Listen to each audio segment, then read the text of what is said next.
It has recently ticked over to the 31st of August, in which case I feel compelled to upload a video about something that is very important to Australian identity.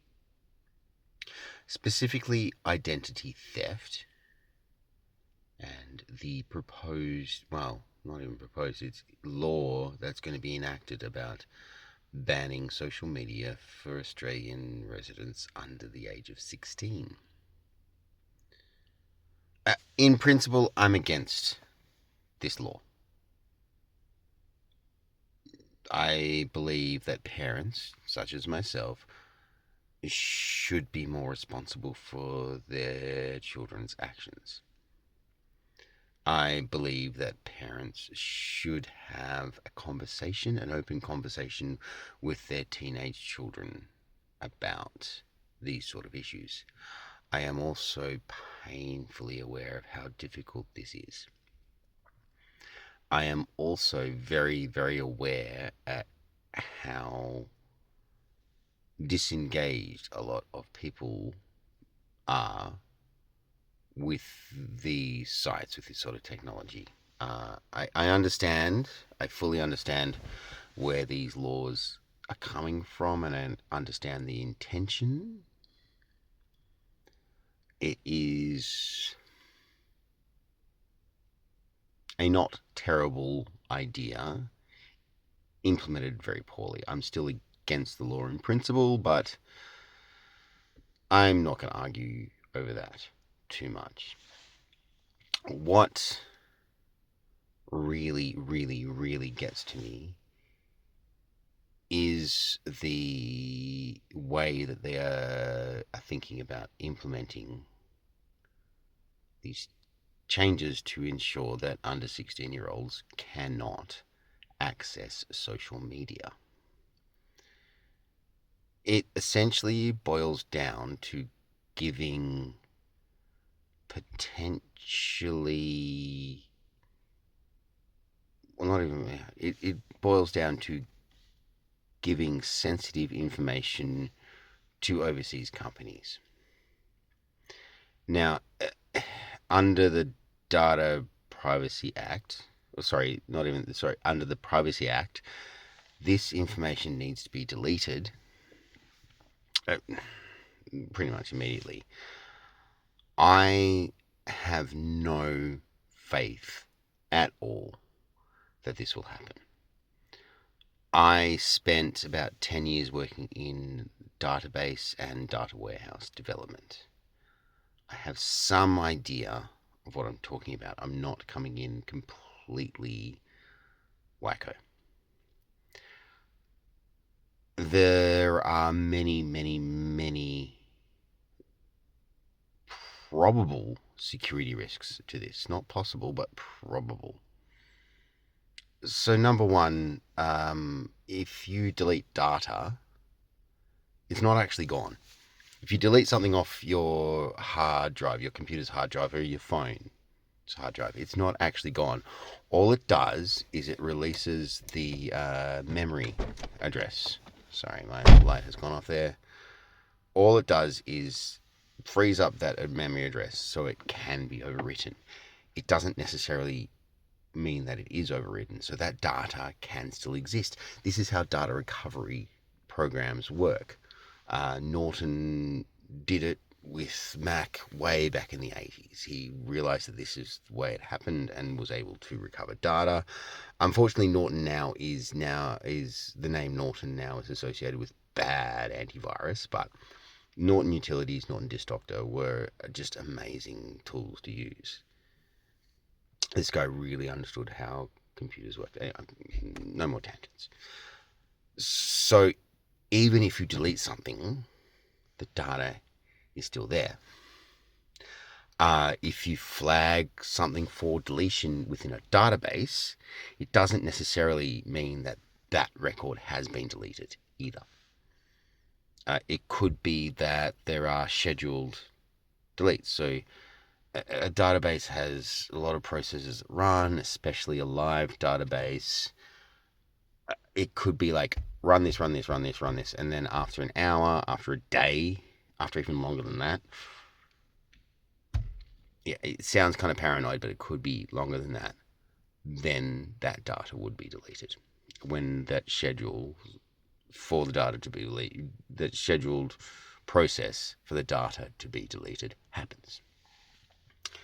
There's also what you have to worry about: history. So what we're talking about, type 1 is point in time. So it's basically when a new record comes in and overwrites something else, that's what it is. Realistically, this is what all of this sensitive information would be stored as a type 1 database. However, I'll explain a little bit further later on how I don't have any faith that this is what's going to happen. Now, a type 2 database will have a... So, type 2 slowly changing dimensions will have... you've got your current record as it looks now, but there'll be a record pointing back to the other one. And then type 3 keeps a separate table of all the changes, and then they've got 4, 5, 6, whatever. If you have an existing system and you need to maintain history, it is very difficult to do. There are ways of doing it. There are programs that make it a lot easier, but it's always a headache. So the type of history that a particular database is keeping is very important. Now, as I said, sensitive data like this would never, ever, ever, ever be in a slowly changing dimension or have this sort of history associated with it. But insane changes and insane things are put out into live systems all the time. The Optus data breach was basically, it was the API, the application processing interface, like it was putting customer facing APIs to a public website and a public app. Right? It allowed people to access the API that should never have been made public. It was a ridiculous thing to do. It was a stupid basic security flaw that happened with a major company. The T the app, the leak of that, that I think was just some legacy data left on there. I'm not 100% on the T2 app. I need to look into more into that.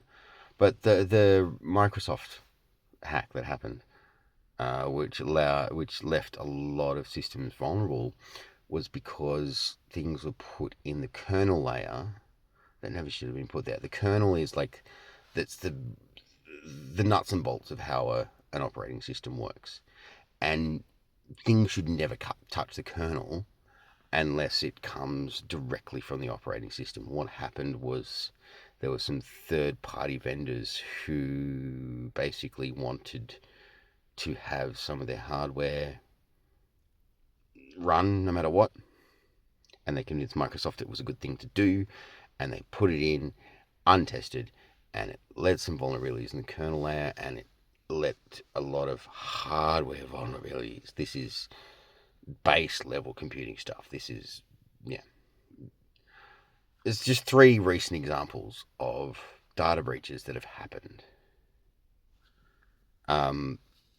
Yeah, so like this sort of thing would never realistically, or should never realistically, be involved with sensitive customer data. So even if the slowly changing dimension, the type 2 history, all that kind of stuff isn't a thing, as I said before, deletion isn't deletion, and it's your scheduled delete. The UK has a system where they're trying to stop children getting access to porn on the internet. It is a very similar process to what the Australian government is suggesting, where you need to provide photo evidence of yourself, or perhaps even an ID. And I mean, porn sites are way, way, way more prevalent than social media, and there's a big crossover between social media and porn. Anyway, that's no more tangents. But what has happened is a lot of sites have relied on third-party operators to handle the sensitive data, because you don't want to hold on to sensitive data. You don't want to do it. It's a pain in the ass to do. There is so much regulation. So what you do is you hand it off to a third-party company. What this means is that when these changes come in, we are already giving sensitive data to foreign companies, and then we have yet another layer of obfuscation where a third-party company might have this data.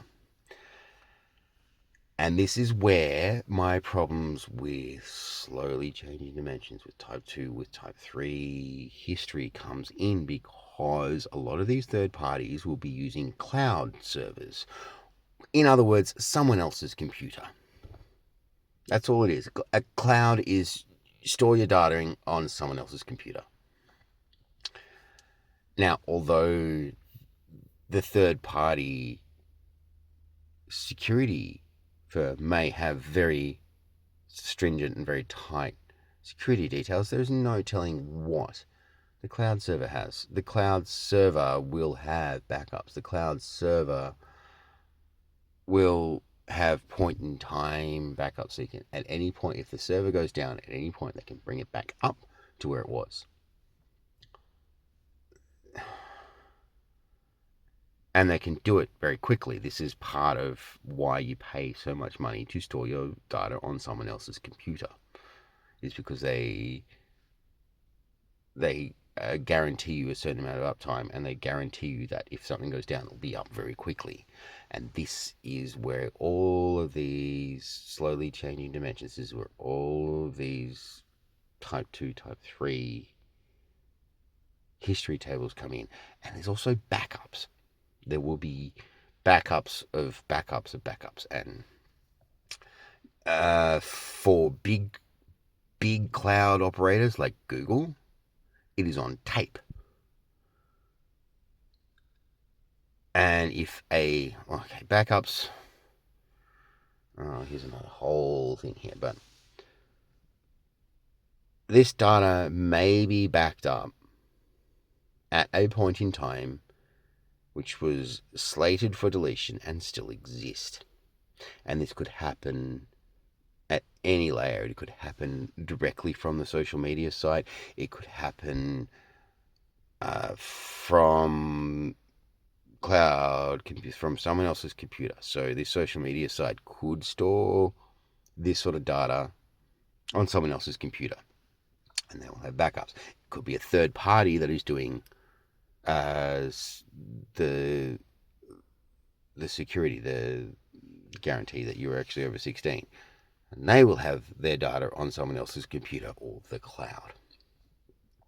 There are just so many different layers where things can go wrong, and I have seen them go wrong, and I've given 3 recent examples of very large companies where it has gone wrong.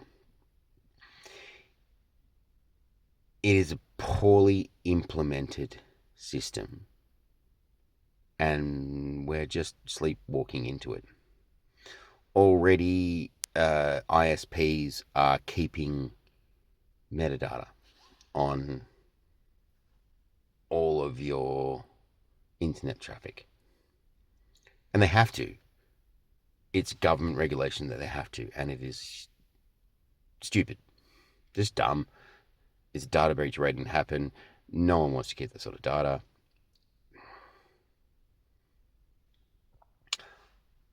It is policy made by legislators that do not understand technology. It is policy made by legislators that still want to live in an analog world. And it needs to stop.